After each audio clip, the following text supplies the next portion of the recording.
नमस्कार, मैं ओम प्रकाश देवांगन, लेक्चरर शासकीय उच्चतर माध्यमिक विद्यालय तवेला, विकासखंड गुंडरदेही, जिला बालोद। आज हम कक्षा 10वीं के आलेख टॉपिक पर एक सवाल बनाएंगे जो कि बहुत ही महत्वपूर्ण सवाल है। और यह जो सवाल है वो हर साल परीक्षा में पूछा जाता है, काफ़ी महत्वपूर्ण है और बहुत ही सरल प्रश्न है। आलेख से संबंधित यह प्रश्न है। देखते हैं प्रश्न क्या है। तो प्रश्न दिया गया है कि एक व्यक्ति ने अपनी गाड़ी में 5 लीटर पेट्रोल भरवाया। 5 दिनों में बचे हुए पेट्रोल की मात्रा व दिनों को निम्नलिखित सारणी में दर्शाया गया है।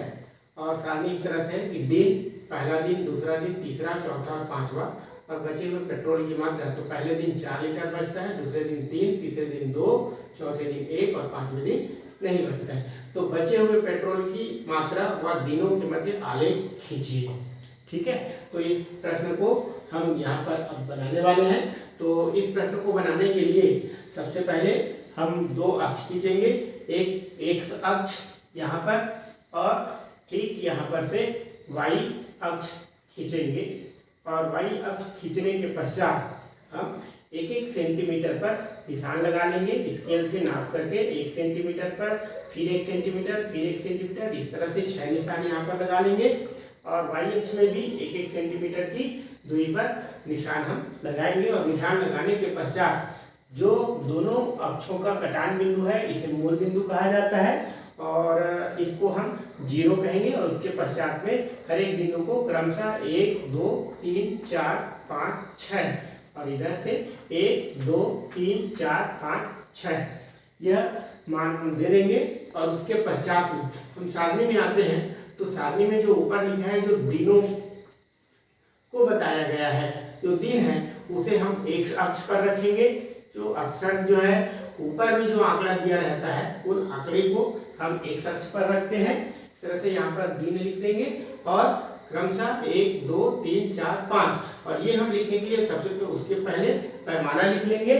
पैमाना जो है वो एक अक्ष पर एक बड़ा खाना, मतलब इसको हम एक बड़ा खाना कहते हैं। और इस बड़े खाने को हम इस अंतराल के आधार पर, क्योंकि यहाँ पर अंतराल 1-1 दिनों का है, तो एक खाने को हम 1 दिन में बताएंगे। तो एक अक्ष पर एक बड़ा खाना को 1 दिन रखेंगे। और उसी तरह से वाई अक्ष पर यहाँ पर भी हम देख रहे हैं कि अंतराल जो है वो 1-1 दिनों का है। तो वाई अक्ष पर भी एक बड़े खाने को हम 1 लीटर बताएंगे, जो कि पेट्रोल की मात्रा है, जो कि लीटर में दिया गया है। तो हम इस एक खाने को 1 लीटर कहेंगे। ठीक है, और इसके पश्चात हम ये दोनों आंकड़ों को क्रमशः ऊपर के आंकड़े को एक अक्ष पर रखते हैं और नीचे के जो आंकड़े दिए गए हैं, पेट्रोल की जो मात्रा है, उसको हम यहाँ पर वाई अक्ष पर रखेंगे। और यहाँ पर नोट भी कर देंगे बचे हुए पेट्रोल की मात्रा। इस तरह से हम जो आंकड़ा दिया रहता है आलेख खींचने के लिए, उसमें प्रत्येक आंकड़े को हम एक्स अक्ष में और वाई अक्ष में रखते हैं। और इसके पश्चात हम आंकड़ों से अब आलेख बनाएंगे, ग्राफ खींचेंगे। तो उसके लिए कैसे करते हैं, तो आपको ध्यान रखना है जिस मान को हम एक अक्ष पर रखे हैं, जैसे यहाँ पर एक जो है वो एक अक्ष पर पहला दिन है और इसे हम एक अक्ष पर लिखे हैं, तो ये 1, तो 1 यहाँ पर हम निशान लगा लेते हैं इस तरह से। और फिर उसके बाद में 1 के संगत में जो 4 है जिसे हम वाई अक्ष पर रखे हैं, तो यहाँ पर हम वाई अक्ष पर 4 देखेंगे और 4 यहाँ पर है। इस तरह से इसको निशान पहले लगाते हैं और दोनों का जो कटान बिंदु आएगा, तो हम 1 को इस तरह से बढ़ाते हुए जाते हैं स्केल की सहायता से, डेट लाइन बनाएंगे और इधर 4 को बढ़ाएंगे। और जब दोनों जहाँ पर मिल जाएगा तो इस बिंदु को हम डॉट कर देंगे और इसे इस तरह से घेर देंगे। तो ये हमारा हो जाएगा 1 और 4 का कटान बिंदु। इसी तरह से 2 है, एक अक्ष पर 2 है, तो यहाँ पर ये 2 हम देख लेंगे। और वाई अक्ष पर 3, तो ये वाई अक्ष पर 3 है, तो इसको हम इस तरह से बढ़ाएंगे और 2 को भी इस तरह से बढ़ाएंगे।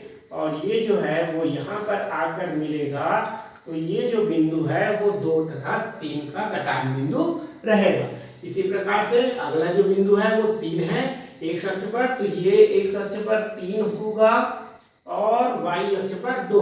तो देखते हैं, तो यहाँ पर वाई अक्ष में यहाँ पर 2 है, तो इस 2 को इस तरह से आगे बढ़ाएंगे और ये 3 को आगे बढ़ाएंगे और दोनों का जो घटान बिंदु आएगा उसको फिर से इस तरह से डॉट करके घेर देंगे।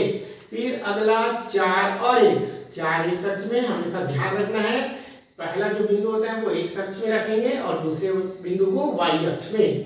तो ये पहला बिंदु 4 एक अक्ष में और उसके संगत जो 1 है उसको यहाँ पर हम वाई अक्ष से फिर से मिलाते हुए लाएंगे इस प्रकार से, और ये हो जाएगा 4।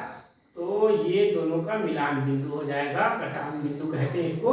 तो ये एक 4 और 1 का बिंदु हो गया। इसी तरह से अंत में दिया है 5, एक अक्ष में 5, ये हो जाएगा 5, इस तरह से एरो लगा देंगे।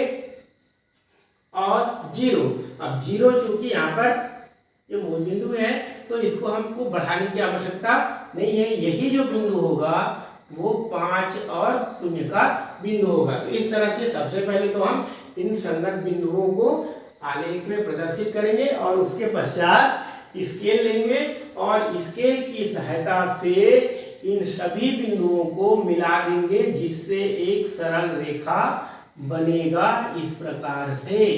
और ये जैसे ही बनता है हमारा सवाल बन जाता है, हल हो जाता है और इस प्रकार से इस सवाल को हम बना सकते हैं। ये बड़ा ही महत्वपूर्ण सवाल है, हर साल इस सवाल को पूछा जाता है, इस तरह का सवाल हर बार आता है, 4 नंबर का आता है। इस तरह से हम कोई भी आलेख वाले सवाल आते हैं तो इस प्रकार से हम हल कर सकते हैं।